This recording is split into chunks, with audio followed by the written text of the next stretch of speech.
It's hard for me sometimes to put this book in a genre. I don't think it fits easily into one category or another. I call it epic adventure. The characters are 400 years in the future. They're living in a world that is starting over.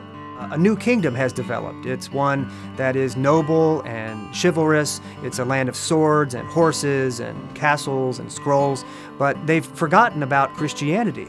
The Christian religion, the scriptures of the Christian faith have been lost now for several centuries, but they're about to be rediscovered. The hero and the heroine find themselves caught up in a great adventure. They're swept away from their homes, and then through a series of events, they find themselves in a magnificent cathedral in a distant land. And there they find a sacred book that has been preserved from long ago, and of course, it's the Bible.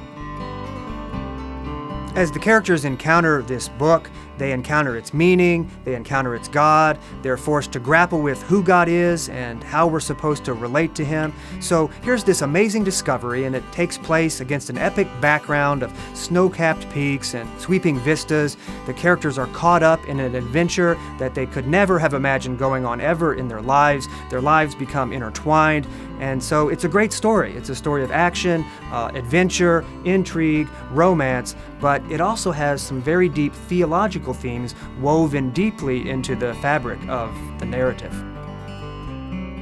This is a book very much about God's sovereignty and His grace. It's about getting to know Him for the first time. It's about the Bible and its power and its inability to be suppressed, about man's need to admit that he's a sinner. So even if you're not inclined to pick up a fiction novel, you might want to pick this one up. I think it has a depth to it that could be really interesting and appealing.